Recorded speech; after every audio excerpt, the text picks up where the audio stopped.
Bom, me fizeram a seguinte pergunta. Eu me separei do meu marido.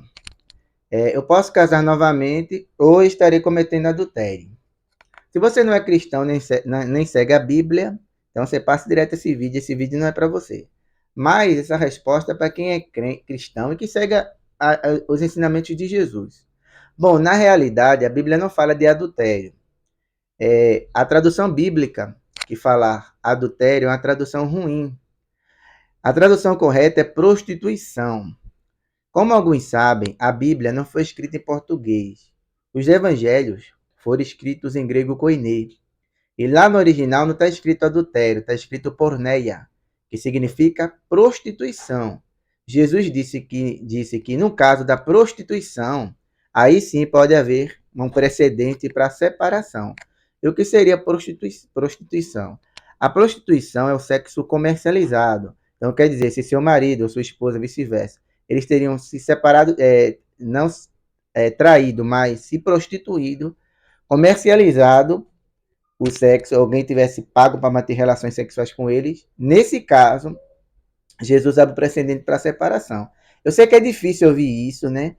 Como o próprio Senhor Jesus fala nos evangelhos, que nem todos estão preparados para receber essa palavra, é uma palavra muito difícil de ouvir. Outro detalhe disso é o seguinte, que ele nunca falou que não poderia se separar, mas o que Jesus fala é que você não pode casar novamente. Então, quer dizer, ou você fica solteira, ou você volta para o seu antigo casamento. Então, respondendo a outra pergunta, outra lacuna que surge aí. Então, quer dizer que se eu, por exemplo, se eu me separar do meu marido e casar novamente, eu estou condenada? Vou para o inferno? Não, não vai para o inferno. Porque a Bíblia fala que todos pecaram e foram destituídos da glória de Deus. Você não entra no céu porque você peca menos. Você entra no céu porque você reconheceu que Jesus Cristo é o seu Senhor e o seu Salvador, certo? Então, o que vai acontecer? Cada pecado, dependendo do que se cometa, existem proporções de consequência.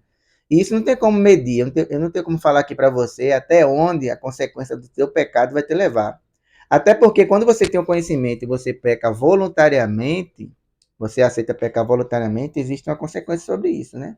A exemplo de Davi. Davi matou, Davi adulterou, Davi casou com a mulher do adultério, Davi teve um filho com a mulher do adultério, né? E Deus o perdoou. Porém, o pecado voluntário, ele traz consequências. Então, a partir do momento que você sabe que não pode se separar, e você faz isso voluntariamente, você está trazendo o que sobre você? Consequências espirituais, porque você está desobedecendo ao Senhor Jesus voluntariamente. Então, existe uma pressão espiritual, uma pressão dos demônios, uma perturbação espiritual. Não que o Senhor não vai perdoar, mas você não sabe até que ponto a consequência dessa desobediência vai te levar. Então, o conselho que eu dou é que é melhor obedecer do que sacrificar. É melhor obedecer do que sacrificar. Outra coisa também, há quem é pastor, essa é outra consequência. A pessoa que veio de vários casamentos, ela não pode ser pastor ou exercer o ministério pastoral. Eu sei que muita gente não gosta de ouvir isso, mas é verdade. Porque a pessoa que vem de vários casamentos, ela não tem autoridade eclesiástica. Ela não é um exemplo para ninguém nesse sentido. Então, ele pode ser um servo do Senhor, pode estar salvo porque crê em Jesus, mas exercer o ministério pastoral não é, não é exemplo, não pode, porque ele casou várias vezes, entendeu? Aí vamos lá. Outro ponto muito, muito interessante também. Pastor, mas eu acredito que eu estou casado e o meu casamento é de Deus. Eu me separei do meu marido. E esse relacionamento é do Senhor. Deus está no negócio, tem um chamado, Deus falou que vai levar a gente para missões, que Deus vai fazer, que Deus vai acontecer. Ok. Isso é um ponto muito interessante. Por quê? Em nenhum momento, nem ser bem polêmico. Polêmica agora. A Vitória está aqui, Vitória. Polêmica. Polêmica. Em nenhum momento Jesus fala que ele não separa ninguém. Isso é um detalhe importante. O que está escrito é: o que Deus uniu, o homem não separa. Ele não diz que ele não separa nenhum casamento, gente. O que ele diz é que o que ele uniu, que não separa é o homem. Então eu acredito de verdade que existem relacionamentos que Deus separou e o Senhor constituiu uma família com um outro propósito, né? Alguém é casado, aí o marido bate, espanca, então não queria se converter, não queria nada com Deus. Aí o Senhor foi e abençoou a serva do Senhor com outro varão, com a outra pessoa. Eu acredito que Deus possa fazer isso, né? Porque ele não diz que ele não separa. O que ele diz é que aquilo que Deus uniu, não separe o homem. Ele diz que quem não separa é o homem, ele não fala que não separa, né? Eu sei que isso aqui gera crítica, eu sei que é bem polêmico, mas eu acredito que Deus, meu entendimento é esse. Deus fala para nós não nos separarmos, mas ele não fala que ele não separa. Ele fala que quem não separa é o homem, entendeu? Outra questão. Então, Deus não dá margem, você que é cristão, que é casado, não se separe da sua esposa. Ah, ela me traiu, perdoe. Porque a única margem que fala no original é porneia, que é prostituição. Se ela não se prostituiu, se ela não está lá na Avenida Brasil, e significa então que você deva perdoar. Não é eu que estou falando, é o que está escrito. Se a gente é cristão, tem que seguir o que Jesus falou. E o que Jesus falou foi isso. Ai, pastor, meu marido é pedófilo, meu marido é espancador. Aí é uma outra questão.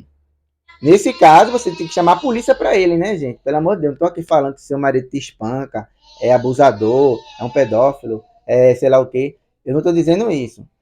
Nesse caso, você deve chamar a polícia. 190 para ele, manda ele para cadeia. Eu tô me referindo a estão banalizando o casamento. O casamento hoje se tornou uma coisa banal. Se separa-se por qualquer coisa e casa-se por qualquer motivo. E depois quer se separar. Principalmente tem muita gente, porque a mulher ficou mais velha, quer trocar uma de 40 por uma de 20. E ainda quer pastorear a igreja. Aí Deus não tá nisso, tá entendendo? Então é essa a resposta que eu dou. Respondendo, não, não pode se separar, tá? E se você se separou e casou novamente, cometeu adultério, Jesus falou. E quem casou com quem se separou, também comete adultério, tá? Mas aí é uma decisão pessoal. Se você decidir fazê-lo, aí você tem que estar consciente que você está abraçando voluntariamente o seu pecado, e todo pecado tem sua consequência, tá bom? Que Deus abençoe a cada um de vocês. E deixa aí no comentário o que vocês acham, se concordam, discordam, deixa o ponto de vista de vocês também aí.